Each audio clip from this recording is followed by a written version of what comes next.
I'm getting to the point I have so many planner supplies that I'm actually overwhelmed by them rather than enjoying them. So I am going to be talking about consumerism and overconsumption in the planner community in this video. But before we get too far into that, I'm going to go over the supplies that I'm using. I am using Cosy Treehouse kit from Plannerface in premium matte. I do only shop in her premium matte. I think it is a gorgeous paper. I do PR for Plannerface, so you can use Tilly's to save 10%, and I get a discount for promoting for her, but I PR for her because I genuinely love her stickers, not because I get a discount, as you will learn later in this video when I talk a bit more about PR teams. Moving on slightly, this week was my sister's beer festival. She helps organise a beer festival with her husband for her church. Twice a year, and there is one in October, one in February. It's actually the February one this weekend coming up when you're seeing this video. So it was almost amusing that I was planning this week, because it was like, oh, that's what's happening again. So we went down to where they live, and we had a lovely day out with my nephew. And this is also the week that Bayla started eating solids. It was her 6-month birthday on the Tuesday, and yeah, she started eating solids. So that was a very exciting thing that happened this week. So most days I have marked in what she ate. My parents actually had COVID, so they were going to be eating with us when she had her first food, but unfortunately because of the COVID they didn't see us. But we did have a really lovely time, and we went to soft play on Saturday. Yeah, it was just a really nice week. So I did also use, I don't think I've said, a foil bundle from Scribble Prints Co. in mixed metal, matte bronze and matte silver, and I did pull in the book washi overlays for the washi in matte bronze as well, because I thought they went really well with this kit. This kit is semi-exclusive art, so only a few shops had it. The art is the gorgeous art of Nella from Clip Art Kits. And then the other things that I am using is I am using underlays in shattered orange glass from my shop in Twinkle Dot Design, and I do overlay the foil bougie on top of those. Of course, colour blocking. I will colour block every single week. It's just how I like to plan. And I do have one extender, and I realised while I was planning I should have had one on Monday as well, but I didn't, so I just made it work. I do actually use 2 of the same box on the extender on Wednesday, but I end up putting a quote box on the inside of it, so you can't actually really tell it's the same box, which I thought was quite a good way of disguising it. I do also pull in some book washi overlay from Scribble Prints Co. as well in matte bronze, just to bring in some more books into the spread. And I think that's everything I use. I do, of course, have my stickers pulled out in my Plannerface reusable sticker album. I do that day by day, and I also have the scripts that I have made myself. I think in 2026 I'm going to change up the fonts I use depending on the week and the kit and stuff, just to make it, match the kit and the week a bit better. I think that's all I have to say about the week and the materials I'm using. So let's just get on to the main topic of discussion in this video. I'm really enjoying doing these little topics of discussion, by the way. If you are enjoying them, A, leave me some ideas for other topics to talk about, and B, let me know in the comments down below, because if you're not enjoying them, I will go back to talking about my plans and things, but I quite like this. So there is quite a lot of the ways that the planner community properly encourages consumerism and buying things that we don't necessarily need. And I think there has been a bit of a move away from it in terms of the junk journaling trend that is currently going on. But even then, there's a lot of stickers coming out for journaling and things, and there's sort of a bit of a lean towards that. And I am saying all of this as a PR person, as somebody who owns a sticker shop, who wants their sticker shop to succeed, and so is leaning into more journaling stickers, but also I'm only making journaling stickers that I would use in my journal.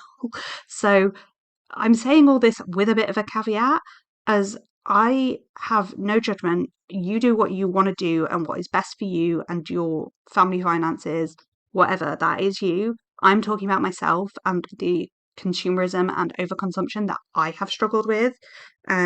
To be honest, I've been in the planner community for nearly 10 years now, and so I have accumulated a lot of stuff. So that is my little precursors to this conversation. The first thing I am going to talk about is this must have everything and the full set attitude that there quite often is in the planner community. Like with washi tapes, I must have every single one. And I'm not calling out shoppers, but I am going to mention things like Simply Gilded has a buy all option regularly with her releases. I've not bought from her for years, honestly.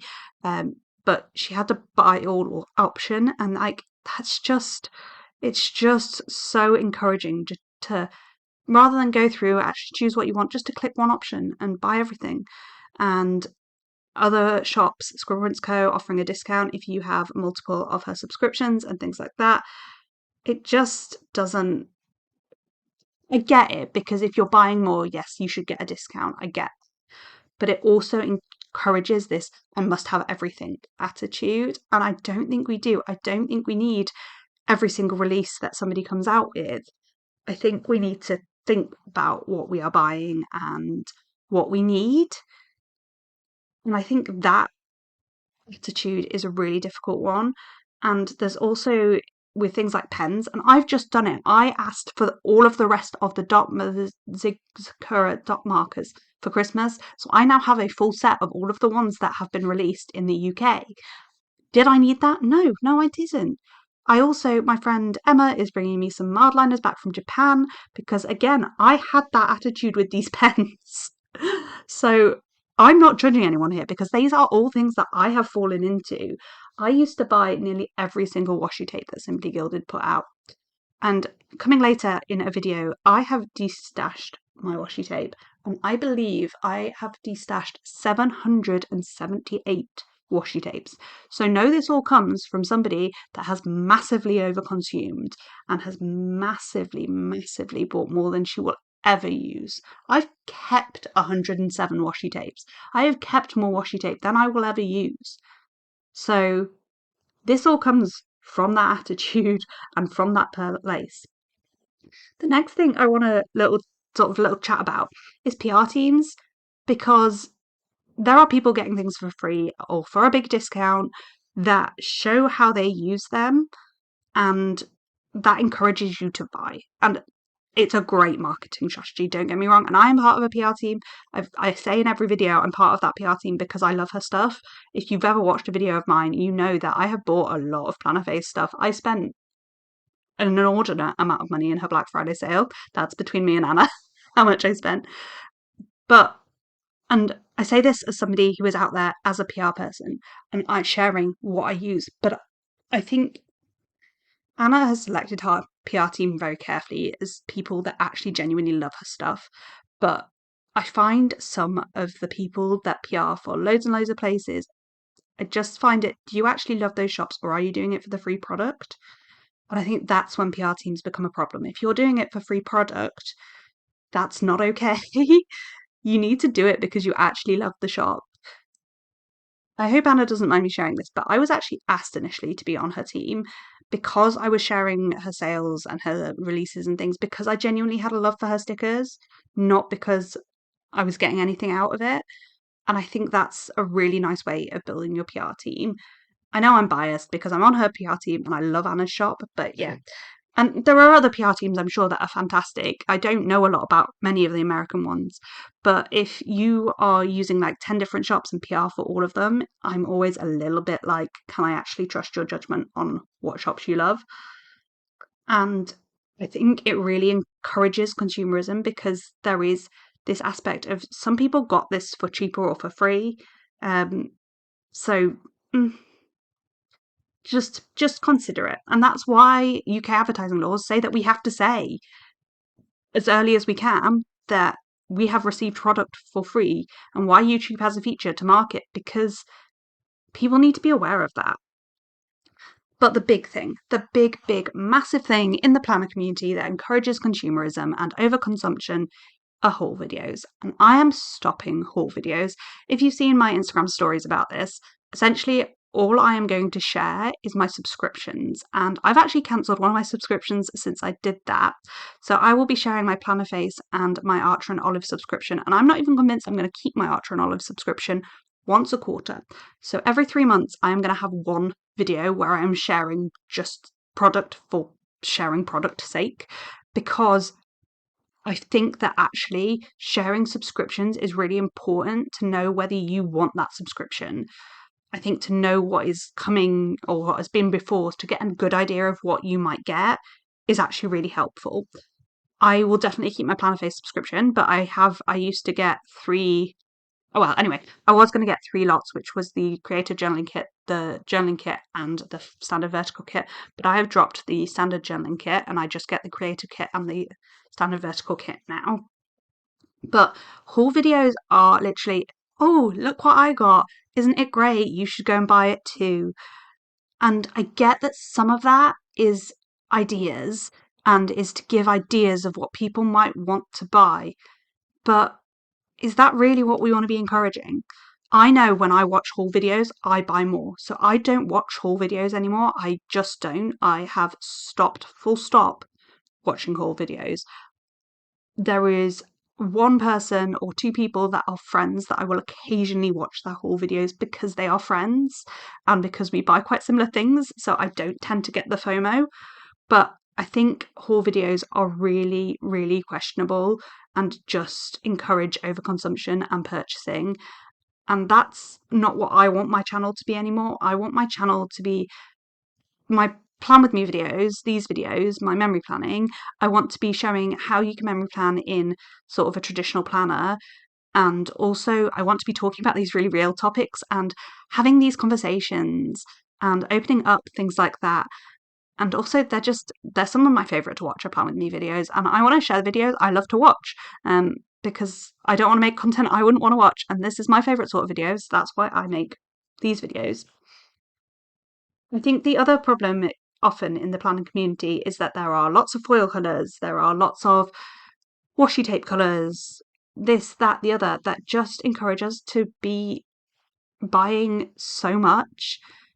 And nearly everybody that plans in the way I currently do, that's not quite true. Quite a lot of people use a full foil bundle every single week, and that's expensive. I do it, but I'm not really the only person I'm buying foil bundles from going forward is Plannerface. Otherwise, I make my own. And yes, I do sell them, and I do realise that my foil bundles are more expensive than most people's foil bundles, but that is because they are made in house, and I don't sell enough to buy some things in massive bulk. And also, I don't undervalue my own time.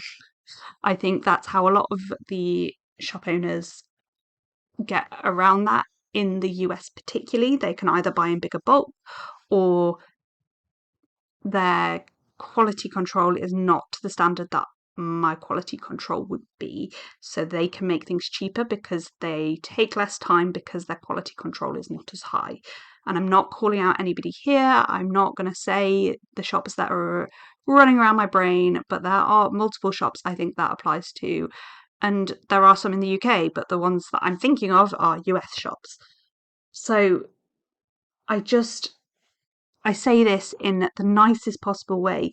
You don't need a foil bundle in 5 colours. You need the foil bundle. If you want to use a foil bundle, you need the foil bundle in the colour you are going to use that week. I am really trying to get my stock of foil bundles down so that I just make what I need. And I have some from Plannerface because I like her foil bundles as well. And the last thing that I think really encourages overconsumption and consumerism in the planning community is limited edition things. I've done it. I've recently bought from, I can't think of her name, the Favourites collection that's just come out at Archer and Olive because I absolutely love cats, so I could not get that notebook with the cat on. So I have purchased that notebook fully knowing that they have got me with limited editionness. Things that are limited release or there's only a few available, it just encourages us to click checkout. One thing me and my husband have been doing is we used to have an Amazon Prime that linked to my parents' account, but Amazon have stopped the sort of Prime account that my parents have had. And so that we now don't have Prime unless we get a free trial or pay for 1 month. We have started adding things to our basket and waiting at least until we hit the minimum threshold for free delivery, basically. And that has reduced how much we buy on Amazon by a factor of about 100. We don't just have that, oh, I need it right now, let's check out. And I think that's a really great way to decide what you actually need. Because, yeah. Other ways that I am combating this is I've already talked about the fact that I am stopping haul videos and why that is. But the other major thing I'm doing is I am doing a massive declutter because honestly, the amount of supplies I have is overwhelming to me and I don't use them. Like, I've never gone to pull out washi in a long time because it's just, I'm so overwhelmed by the amount of washi I have. So I have taken away 7/8, more than 7/8, nearly 8/9 of my washi collection. And so it is easier to go and look what I have in one colour and actually pull out the washi I use. And I've done the same with my pens. I've just got rid of the pens that I don't use. I've been really ruthless so far. I have actually filmed that washi declutter and it will be coming, but I actually don't think it's coming out until March just because of how my videos fall. But I think it is really important to make sure what you're buying is what you are going to use. I am trying not to think about the amount of stuff that I'm getting rid of and the amount of money I've spent on it, because at the end of the day, what I actually want is I want these things to go and live their purpose and go and have their best life and actually get used. So, for example, I've given all my fine liners to guides because guides will use them, but I just want the things out of my house at this point. The other thing I'm doing now is I just throw away leftovers. Some people might see that as wasteful, but I'm never going to use them, and I don't think people really want them because they don't have any full boxes left. Anyway, that's it for this video. YouTube will currently be recommending my previous plan with me's and a video it thinks you will enjoy. Thank you so much for watching. Let me know your thoughts on this down in the comments below. Thank you for watching and I will see you in my next video. Bye!